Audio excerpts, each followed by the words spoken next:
कन्नौज से बीजेपी सांसद सुब्रत पाठक जी हमारे साथ हैं। पाठक जी, आज लखनऊ में समाजवादी पार्टी के कार्यालय पर ब्राह्मण महासभा का आयोजन हो रहा है, चल रहा है। अखिलेश यादव भी उसमें उपस्थित हैं। आप जिस लोकसभा क्षेत्र से आते हैं वो भी ब्राह्मण बहुल, वहाँ भी यादवों के साथ साथ ब्राह्मणों की संख्या भी ठीक ठाक है। तो ये मान के चला जा रहा है कि अब कन्नौज सहित उत्तर प्रदेश की वो तमाम सीटें जो ब्राह्मण बहुल हैं वहाँ भी सपा की नज़र है। देखो, मेरी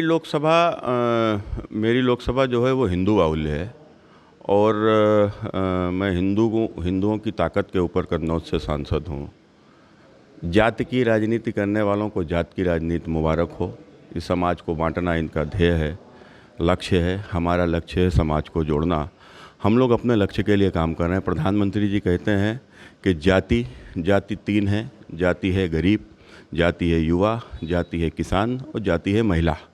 तो कुल मिलाकर हम गरीबों के उत्थान के लिए काम करेंगे, हम महिलाओं के सशक्तिकरण के लिए काम करेंगे, हम युवाओं के कल्याण के लिए काम करेंगे और हम किसानों को उनकी संपन्नता उनके घर में आवे, हम इसको लेकर लगातार प्रयास कर रहे हैं, प्रयास करते रहेंगे।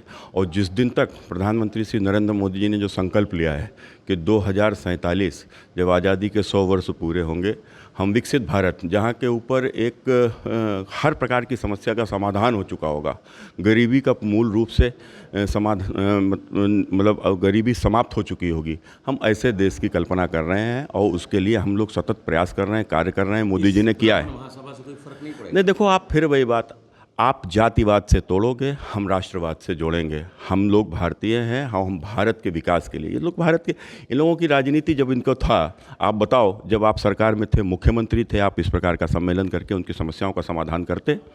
आप जाति के नाम पर वोट तो चाहते हो, सत्ता में आ जाते हो तो उसके बाद फिर आपको परिवार के सिवाय कुछ दिखता है?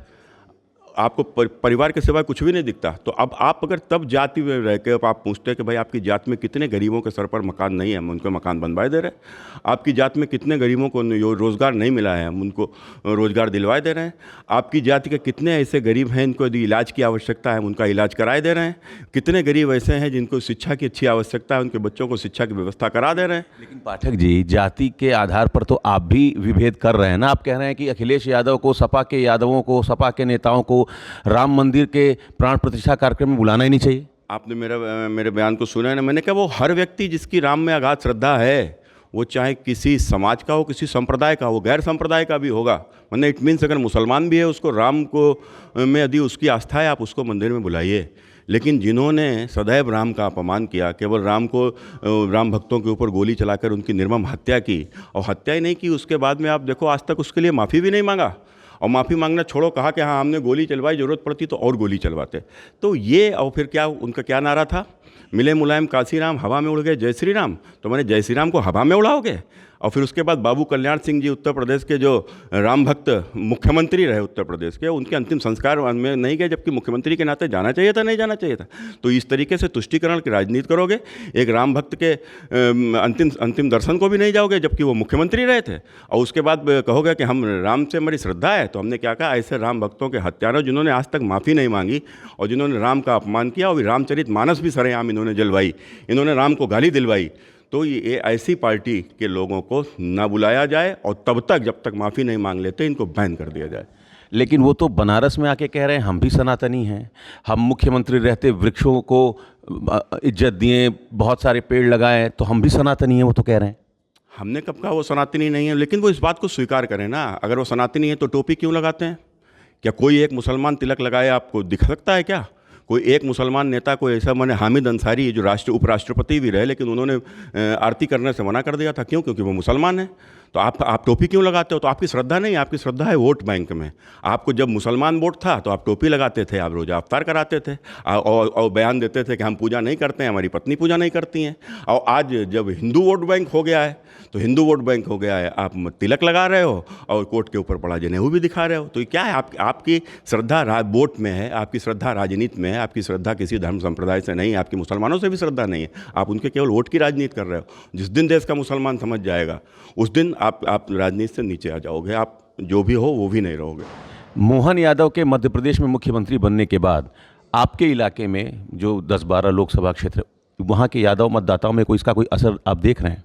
देखो, जितने भी लोग जातिवाद से ऊपर उठ चुके हैं, जो राष्ट्र की कल्पना करते हैं और जो सच को स्वीकार करते हैं, आज राम मंदिर बना, लोगों ने सच को स्वीकार किया, सुप्रीम कोर्ट ने सच को स्वीकार किया कि वहाँ के ऊपर मंदिर भव्य बना हुआ था, उसको ध्वंस किया गया, हमारी गुलामी के काल में, मुगल शासन में उसको ध्वस्त किया गया, मुसलमानों ने उसको ध्वस्त कराया। और उसके बाद में जो इसी प्रकार यही स्थिति मथुरा मंदिर की है। तो मथुरा मंदिर में भी तो जिस दिन ये लोग सच स्वीकार करने लगेंगे कि भाई अपने आप को बताते हैं कि हम भगवान कृष्ण के वंशज हैं, तो भगवान कृष्ण के वंशज हो तो उनके मंदिर के लिए संघर्ष क्यों नहीं करते हो? अब तो बिल्कुल प्रमाण है कि वहाँ के मंदिर तोड़ के मस्जिद बनाई गई है और वहीं के ऊपर भगवान कृष्ण का जन्म हुआ था। तो आप आइए निकल कर। तो जो भी राष्ट्रवादी है, जो भी हिंदुत्व में जिसकी पूर्ण रूप से आस्था है, वो मेरे साथ पहले भी था, आज भी है, आने वाले समय में इसकी संख्या और भी अधिक होगी। आखिरी सवाल, 2024 करीब है, आप कन्नौज से अगर एक बार फिर से लड़ते हैं तो आपके लिए ज़्यादा कठिन चुनौती कौन पेश करेगा, अखिलेश यादव या डिम्पल यादव? देखो, मैं 2004 में अखिलेश से भी चुनाव लड़ चुका हूँ, 2009 में मैं अखिलेश से भी चुनाव लड़ चुका हूँ, 2014 में अखिलेश मुख्यमंत्री थे, डिम्पल माने मैं दोनों से चुनाव लड़ चुका हूँ, और 2019 का चुनाव समाजवादी पार्टी और बहुजन समाजवादी पार्टी गठबंधन से हुआ था, जिसमें स्वयं डिम्पल जी लड़ी थी।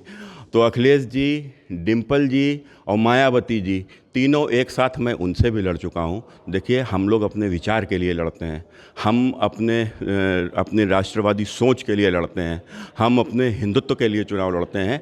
हमारे साथ जो हो हमें स्वीकार है, जो नहीं हो जनादेश हमको स्वीकार है।